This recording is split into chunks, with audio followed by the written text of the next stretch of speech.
Hello, class. My name is Dominic, and my partners' names are Grace and Caitlin.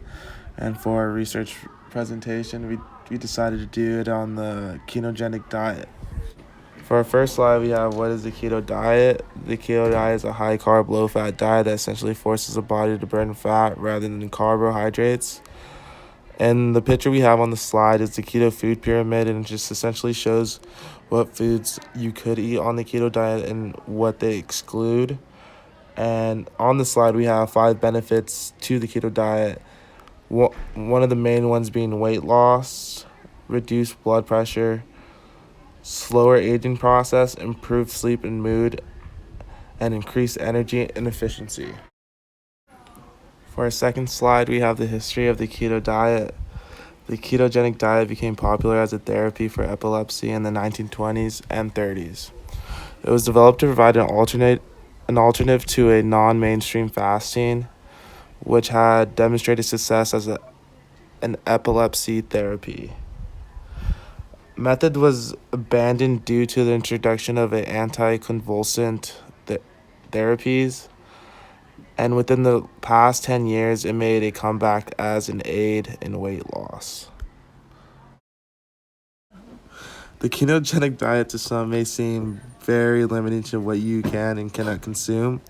With this being a strict diet, there are several limitations. On this slide, we have provided some examples of foods the individual can eat, some of which are avocados, spinach, kale, broccoli,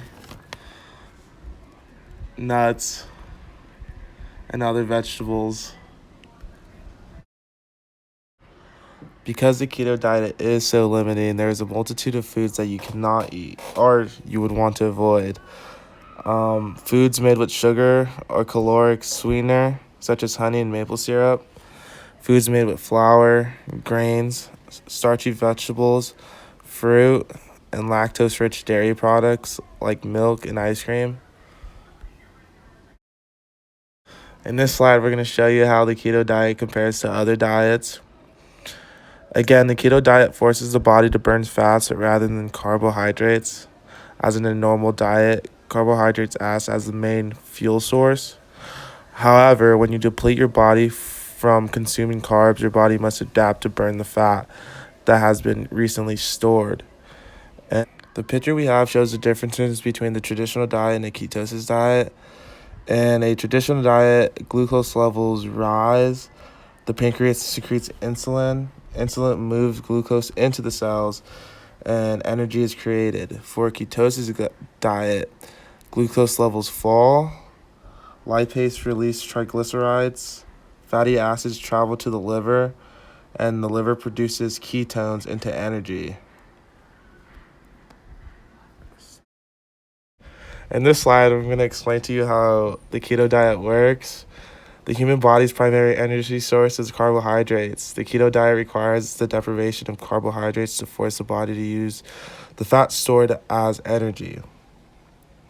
When the body lacks insulin to produce glucose, it needs a different fuel, so your liver turns your stored fat into ketones, a type of acid, to use as energy, putting your body in a metabolic state known as ketosis.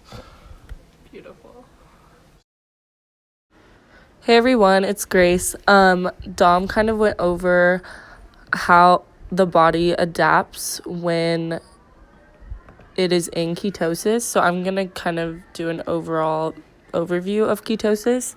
So it is a normal process that happens when your body doesn't have enough carbs to burn for energy. And instead, your body begins to burn ketones, which is your fat, for fuel. Typically, it takes 2 to 4 days to enter ketosis, and you're eating about 5 or 50 grams of carbs per day. So like Dom said, the keto diet requires the deprivation of carbohydrates to essentially force the body to use the fat stored as energy. When the body's lacking carbohydrates, because it is your main fuel, it's kind of forced to use a different fuel, and that is why your body creates ketones. and ketones are made by the liver, and it's derived from fatty acids during periods of low food intake. Additionally, it does take several days to reach ketosis, and eating too much protein can interfere with the process.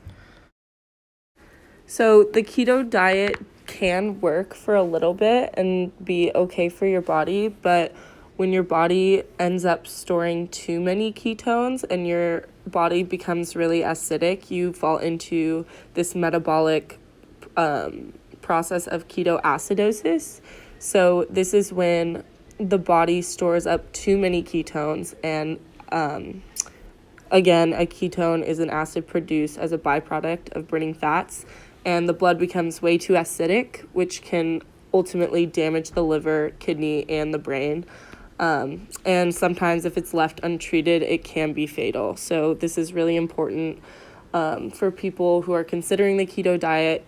You should definitely consult your doctor before starting it and just see if it's an appropriate option for your body. So in this slide, we're basically just going to go over the difference between ketosis versus ketoacidosis because they're not the same. Ketosis, as you can see, you have low levels of ketones in the blood, so it's not super dangerous for the body. It is a normal process of the body, and it's a safe function of a low-carb ketogenic diet. On the other hand, ketoacidosis, you have extremely high levels of ketone in the blood, which makes it extremely acidic. It can turn the blood acidic, and it can be deadly if untreated. And it occurs in diabetics who don't take enough insulin or aren't well people who are starving or alcoholics. So previously, Dom did go over a few benefits of the ketogenic diet, but this slide really focuses on additional benefits. So the primary benefit is weight loss. Additionally, it improves acne. It can protect from seizures. It improves polycystic ovary syndrome, which is a hormonal disorder common among women of the reproductive age. It reduces blood pressure. It slows the aging process. It can improve sleep and your mood, and you have increased energy efficiency. So like we said before, the ketogenic diet also helps epilepsy patients. The research story begins with the first modern study of fasting and its role in epilepsy, which took place in France around 1911. The study found that epilepsy patients who consumed low-calorie diets combined with periods of fasting experienced fewer seizures and had fewer adverse health effects from the condition.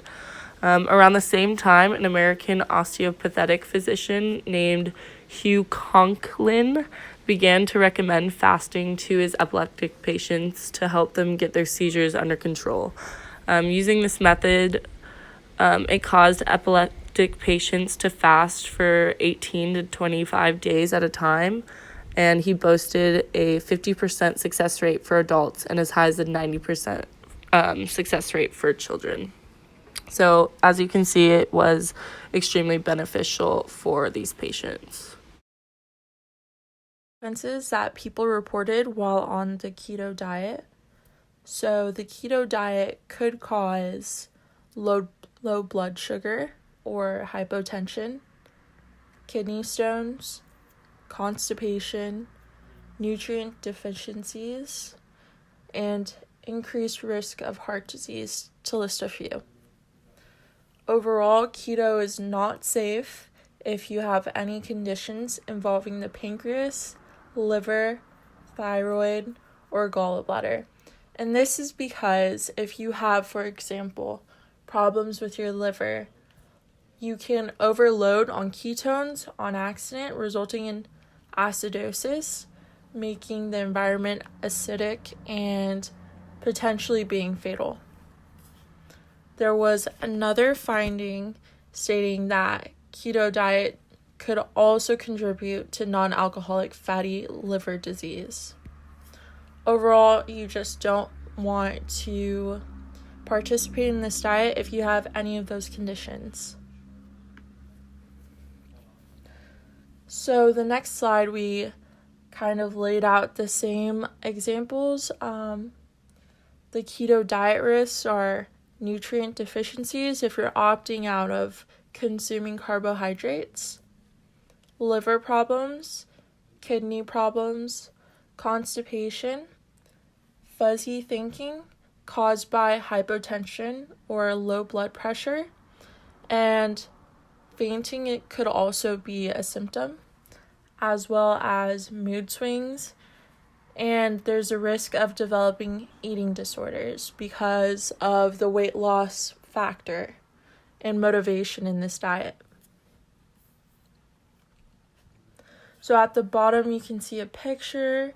It just kind of lays out some of the elements of the keto diet, some things that you should keep in mind, such as hormonal shifts, changes in blood lipid levels, shifts in blood sugar levels, as mentioned before, water and mineral loss, and ketone production.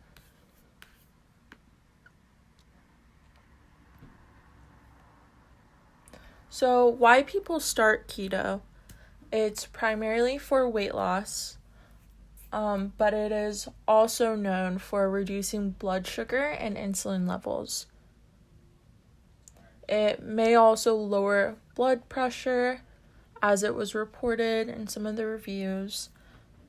Some people do it to start eating cleaner and reduce their appetite. And at the bottom of the page, you can see people that have participated in the keto diet and their transformations. So the media in keto undoubtedly helps people lose weight. However, it's unsafe for your body and it's a temporary diet. So like many other diets, your weight will bounce back afterwards. It's very hard to maintain. And due to the fact that it helps individuals lose weight, the media capitalizes on people's desire to lose weight and advertises that on the covers of their magazines. There have also been numerous celebrities that have tried the diet and swear by it. They'll advertise it on those magazine covers or on their own social media. Some of the most influential people that have tried it are Gwyneth Paltrow, the Kardashians, LeBron James, Adriana Lima, Jillian Michaels, and Halle Berry. However, we're not mentioning this to promote or endorse this diet. These are some of the people that have tried it and believe it works. If you are still considering the ketogenic diet, you should first consult your doctor and see if you have any problems with your gallbladder, liver, thyroid, or pancreas. And you should do things in moderation.